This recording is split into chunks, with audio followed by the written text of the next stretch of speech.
Hey, welcome everybody. My name's Frank Rauch, and I am the worldwide channel leader for Checkpoint. But that is not why I'm here today. Why I'm here today is to be able to kick off a series called Tell Us Your Story. Now, this is kind of something different. So the people, 24 of us that have really volunteered to do this, are very, very passionate and very involved in diversity, equity, and inclusion. And when you get together, you start to think about, well, how can you make a difference?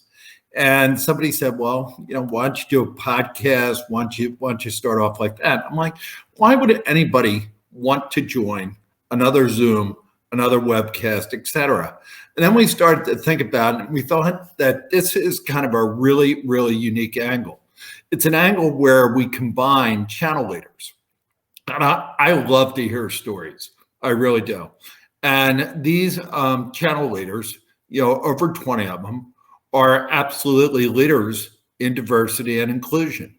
And with their channel careers, they have the ability to be able to meld these concepts and tell these stories about how they've achieved what they've achieved, who's helped them on the way, how they've overcome some of the barriers of diversity and inclusion. And they're going to be great, great stories. And I am thrilled to be able to introduce this. But I have to be honest with you. This is not really, a unique idea. How did I get the tell us your story concept? Well, I'm a big sports fan. I'm listening to sports radio. And all of a sudden, this sports station in Philadelphia has this series on of athletes that have played in the city called Tell Us Your Story. And, I thought I knew a lot about these people. All of a sudden, I started to find out detail after detail after detail and how they overcame some of the greatest challenges to be able to get there. So we wanted to be able to mimic that type of format and bring it to you. Then, of course, we had to recruit people that were willing to speak. So I don't know whether I'm brave or I'm stupid, but I did volunteer to be the moderator. And we have, like I said, recruited over 20 channel people. And I am thrilled to be able to introduce one of the guys that I have an absolute great respect for, Micheal McCollough. Now, Micheal, we're gonna find out how wise this decision was, but he volunteered to be the first guest on this series. So we think it's going to run for a while, but we're thrilled to start out with Micheal. Micheal, welcome. Frank. Absolutely enjoy being here. Thank you so much for the invitation. Yeah. So give me a hint, man. I mean, you seem like a really smart guy. Why did you want to be number one on this series? Somebody pulled my arm. No. Look, I'm committed to diversity and inclusion. And so wherever I can do to help, whatever I can do to engage, wherever the team needs me, I thought it would be great. And if it meant me going first, so be it. And I'm excited to be here. Really am. Well, we have a lot of mutual friends that have signed up for this thing. And I see a bunch of them on there. So what we're going to do is we're going to be using a private chat. So we've already heard from Sharon Maxfield. Sharon, it's great to hear from you. So if you guys want to chime in, we'd love to know where you're tuning in from. Yeah. There you go. We got Lisa Penn from SAP. Lisa is chairing the committee that Micheal and I are on, and she's doing a great job. This is cool, Micheal. We got a bunch of friends here. I see that. Ponce. Micheal is the man. How about Frank is the man too? All right. So anyway, we got people tuning in. This is great. So Micheal, thank you so much for doing this. Right. And we wanted to just start out because we all have unique ways. You've had a great career, obviously, and you're having a great career, and you just made a new move. But why don't you tell us your story? How'd you get involved in channel? How'd you get involved in leadership? What happened? Yeah. So I go back a bit. I started my career, my first professional job was a professional baseball player. Believe it or not, I used to play for the Texas Rangers. And so for those who know baseball, I had one cup of coffee. So I was a guy named Nolan Ryan. So for the baseball fans on the call, they might know who he was. That was the only big league game I played. And I had an injury at the end of my career. And so I'd always studied. I was always in IT. And so I got my first job, believe it or not, on the help desk, taking phone calls, doing IT support for a great company. And then great experience. And then I started to do some programming, and I started taking management. And so I went for a role where I started managing a team of people doing IT operations. And then I got the international bug, Frank. I got the international bug. And so, I'm from Houston, Texas. I love where I'm from. But I got an opportunity to move to Paris, France. And I got to tell you what, kind of coming from Texas, moving to Paris, it wasn't Paris, Texas. It was Paris, France. And it was a great experience. There I started working with managed service providers. So almost 20 years of my career has always been working with managed service providers, where I was either managing large outsourcing deals, either selling, servicing, growing business. And then a few years in Paris, the company asked me, tell you what, let's go to Africa. And look, again, a Texas young man, never really been out the country too much. Going from Paris to Africa, I moved to Cameroon. So I spent 2 years in Cameroon, where I was responsible for all over West Africa. I can tell you what, Frank, traveling in West Africa is quite a challenge. I mean, I've been on planes where I had to share seats with chickens. I've been on planes where the flight was delayed 6-7 hours. I've seen it all. I've been in one country where there was a war going on. We were in Ivory Coast when there was a war going on. And so, but it taught me I got a lot more metal now. I'm a little bit more tougher than I used to be. Went back to Paris for a couple of years while I was working for Dell, and I ran Dell's managed service business in Europe. And then Dell asked me, tell you what, you've done a pretty good job in Europe. We're looking to grow in Asia Pacific. And so they asked me to go to Singapore. So I moved to Singapore, and that was the first time really working in Asia. So I was in Singapore for 6 years. So it was a great experience working with Dell. And then halfway on my time in Singapore, Akamai approached me, and they said, tell you what, you've always been on the service provider side. What would it be like on the other side, managing the partners? And so I got my first job doing channels. So I started doing channels in APJ. It was a team of 2. And then then they asked me, tell you what, why don't you take services? And so I was running pre-sales and post-sales. And then they asked me to do the global job. And so at one point I had 3 jobs, 1 salary, mind you, but 3 jobs. And then they said, tell you what, it's getting too hard for you being in Singapore trying to do this thing global. Why don't we move you to Boston? Now, mind you, Frank, I've been on the equator, Africa and Singapore and Houston. And I moved to Boston in the middle of winter. I remember January 2015. My goodness, Frank. The first time I saw snow, I was so excited because I really hadn't seen snow like that. But it didn't stop for like 3-4 weeks. It seemed like every day. And so, but it's been a great ride. So I'm in the Boston area now. And I was at Akamai for about 8 years. Great run. Mm-hmm. And about 4 months ago, I joined a company called Imperva, where I drive strategic growth, which includes channels and alliances. So I've had a pretty fun career, both in things I've done and places I've worked. Yeah, that's great. It really is. It's great news for you. It's great news for me. The audience seems to be absolutely loving it. You know who it really sucks for? The next 23 people that are going to follow you. I guarantee you they probably haven't lived in Paris. They haven't probably lived in Singapore. I doubt whether they ever traveled with chickens. So we're going to have a little bit of a challenge getting them on now. So why channels though? So you're technical. You got that in mind. Yeah. Obviously, the Nolan Ryan thing is pretty cool. I only met the dude once, but he's crusty, man. He really is. He really is. But how did you get into channels? It's interesting. I'd always managed vendors. When you're managing large outsourcing contracts, it takes a team to help deliver those services. And I've always been on the other side. And I thought, look, I liked Akamai technology. They were doing some pretty cool things. Couldn't spell the name. But when I found out it meant, cool in Hawaiian, I thought that was great. The MIT culture. And that it was basically it was a company that attracted me more to the role, if I'm honest. And then as I got more and more into channels, I started thinking, okay, what would I do if I was the partner? And I think because of my MSP background, it really resonated with the partners. And they feel like that I was someone they can trust, always thinking I've got their interest at heart. Yep. That was kind of did it. Yeah. No, I get it. I absolutely get it. I mean, and that's the great thing about people that are in the channel right now in leadership. Everybody found their own way there. Okay. I don't think anybody ever grew up saying, I don't know, astronaut, fireman, channel guy.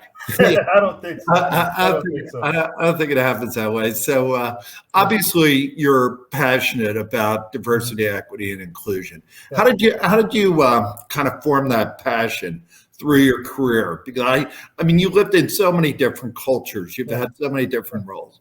Yeah. Yeah. You know, it really goes back to baseball, believe it or not. You know, when I was in college, I was the only African American playing in the whole conference. So you imagine maybe about 400 players, and I was the only African American player. Really? And so I stood out. So I was always expected to be the fastest, the most athletic, the quickest, and the strongest. So I was, it was a little bit this thing, well, almost a little bit of a superhero. But I had to learn because I hadn't really been, exposed to different cultures. And so by going back to college, and then when I played professional baseball, opportunity to meet people from Japan, from South America. I had never really worked with, or involved or engaged with people from South America. Saw my brothers and sisters from Dominican Republic, Puerto Rico, Haiti even. And just that kind of created that environment where I got used to being in an environment. And then when I went to the when I went to the professional world, it was a huge difference because I no longer had the baseball uniform on, and I had to think about and I remember one of my first job at the help desk. I remember I was only Black American there, only African American working there, and I remember there were so many different stereotypes. I used to do a session, Frank, but once a week. I always wanted people to feel approachable, to be able to ask questions. So once a week, we host a session where people could just ask me questions, where they wouldn't be judged. And that kind of got me on that whole journey where they would have questions because people just weren't exposed to people who looked like me or talked like me. And so it was an opportunity for me to help them understand that, hey, I'm just not just an athlete. And at the same time, that they got a chance to understand that everyone's not what they see on TV and some of the negative stereotypes. And that would really kind of accelerate my career and wanting to be someone who makes diversity and inclusion a part of their career and part of their priorities. Yep.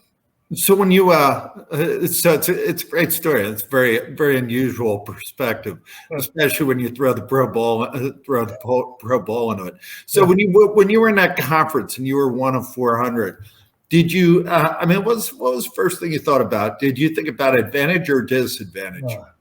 That's a good question. At the beginning, when I was younger, I used to think that, well, was that really a strike? Or was that a ball? Was it because of my color? So I really had to learn to go through that. First, it was a little bit of, I'm being honest, a little bit of defensiveness. I had to learn that everything wasn't because of my color. That was a huge adjustment to me because I came up from an environment where growing up in the South, sometimes there's challenges, and I experienced a lot of those challenges. And so I had to adjust it, knowing that, hey, everyone's not judging me because of my color, but because of my performance. Every time I get a bad call, it's not because umpire thinks he's had a negative experience with a Black person. And I had to really learn, and that was part of my growing up. That was important to me, Frank. And I think that helped me through the journey because playing baseball and being in that environment where I was the only one taught me how to perform, but also not to judge everyone. And because some people just didn't have the exposure. Yep. Well, I give you a lot of credit. It sounds like you really embraced it. Yeah. So how did you bring other people into that way of thinking? I mean, you said you held groups or you held chats. Yeah. Well, I think the thought was always being approachable. Yeah. Being able to be willing to. Sometimes people would have some pretty tough conversations. Like again, for all the Americans on the call, I don't know. You remember what was it? It was Major League, and there was a player. There was Wesley Snipes played the role where he was Willie Mays Hayes. Yes. And I got to tell you, I was playing at Texas Tech. I was in Texas Tech, Frank, and I remember the whole stand with Willie. And so it was brutal. But the ideal is that I started to make it not personal, which may be hard to believe, which basically said that, hey, these people don't know, and I've performed. Kind of, I've always been inspired by Martin Luther King and others, and having the ideal of just not, when someone's negative, try to better understand why they're negative without being pushed over. And that kind of helped me through that process. Yeah, helped me through the process. Yeah. It's good stuff. So let's transition. So you obviously developed this. I would call it a skill. I really would, to be as inclusive, to really kind of leverage the difference. rather than fight the difference or defend a difference sometimes. How do you translate that into the work world? Very good question. But for me, it was always about, having worked with different cultures, and doing business in France, doing business in Africa, doing business in all over Asia and Australia. The Australians always tell me the water goes different down the toilet in Australia, so we're a little bit different. So the thinking is that, but what it taught me was that how to get the best out of people, and making sure people are different journeys on working with different cultures. Look, I've had experiences in China that would have caught a lot of people by surprise. I remember having people, if I had $1 for every time someone called me Michael Jordan in Asia, and I look nothing like Michael Jordan, but if every time I had, no, not a little bit, but every time I got $1 for someone called me Michael Jordan in Asia. I remember being in China, Frank, in a meeting in China, and people were looking at me amazed, like someone really wanted to touch my skin because they're not used to seeing a Black person in a business setting. And the thing was not being approachable and being kind of empathetic to that curiosity. That was always hard. And, and always having done my homework and always, being ready for those meetings and doing my homework as well. Knowing that some of these cultures, they just weren't used to being people of color in some of these meetings, some of these settings. And so sometimes there will be some outlandish things. I've heard some pretty interesting words, and people say, "Can I say that?" No, you really can't say that word, because that's not cool, no matter what you heard on the radio. And so having those education where I was never really, aggressive, but always used it as a way to coach me. Yeah. Does that make sense? Yeah, no, it makes a lot of sense. So, and maybe you've answered it, but I think there's a little bit more there. So I'll kind of ask it. So how has that formed your leadership style? How does that influence the type of people you hire and how you lead them? Yeah, that's a real good question. Look, people who really embrace diversity, diversity in color, gender, race, sexual orientation. What it's taught me to do is that being able to understand that everyone brings something to the party and making sure everyone's voice is heard. My grandfather used to tell me someone I really admire and someone that has been inspirational to me. He used to say, all brain doesn't sit under one hat. What that basically told me was that, like a lot of people have good ideals. And sometimes because someone talks a certain type of way in a certain type of country, if English is not their first language, doesn't mean they don't have good ideals. Or people dress a certain way, that means to judge them or typecast them. So these are the things that have always made an impact to me. And it really makes me take people from their strengths and be willing to listen and have every person on my team have a voice. Whatever color you are, whatever gender you are, whatever you believe in, really, really be wanting to seek out what's your voice. All right. Well, we have a big audience out there, and I see Lisa Penn is obviously an active listener. So she said, I went to a partner site in the middle of the U.S. Partner owner had his family to meet us, all of us. The baby had not seen a Black person before. He asked his grandpa if I was made of chocolate. It's a great comment, Lisa. I think that's a good story. But we do have a big audience. I saw some familiar names out there. Maybe they want to ask you a few questions in the chat. Okay. I feel like I'm dominating your time here, so we'll give it a second. Okay. But all right. We got Sharon Maxfield. Accessibility and vulnerability are so important. It is such a gift that you have recognized within yourself to help cultivate relationships. Michael, thank you for sharing. Thank you. I'm just telling you, though, you've ruined this whole thing for me. These other 23 people are going to not want to be on here. Yeah. Michael, this is a great one for Lori. So Lori, Michael, and I are kind of together on this. And, she asked you, do you ever get tired of being the teacher? That's a good question, Lori. I would be lying if I said sometimes I have gotten tired. Sometimes things can become a little bit overwhelming. Last year was quite a difficult year with some of the social unrest. And so, and sometimes I did get a little bit sad and a little bit tough. Especially I have young children, explaining to my young children. And so what keeps me, however, teaching is that I think about my kids. I think about if I don't do it, And how is it gonna? So how do I? If I don't do it now, then how do I make sure my kids don't experience some of the things I've experienced? And that keeps me going. Frank, again, I'd be lying, but sometimes I've kind of, especially when I was younger, but as I mature and get older, I've got a little bit of gray hair. You know, you can appreciate that. Yep. at least here is that it does keep me grounded and keeps me focused on, I'm trying to leave something behind. And so even if I don't feel like teaching, I know I have to teach. I feel like I've got that gift of it. And if I don't use it, then I'm not really trying to help solve the problem. That's the way I can solve the problems. It's a great attitude. It really is. So obviously we talked about family, talked about friends, talked about people you work with, et cetera. How do you extend that feeling? How do you extend that teaching, the learning into the partner community? Yeah. You know, look, a lot of our partners, look, they're trying to work with vendors that represent them, that also help them solve problems of their customer. And so working with partners and making sure that if they have an idea, if they say, hey, there's a problem with your program, you're willing to listen. If they're saying, hey, there's channel conflict, you're willing to listen. Understanding kind of treating everyone fairly. You know, the idea of making sure that everyone's treated fairly, that you're not trying to single anyone out or you're not being biased because of one person's size. Like I work with companies, I've had some very, very big partners and some very, very small partners, but giving every partner the chance to win.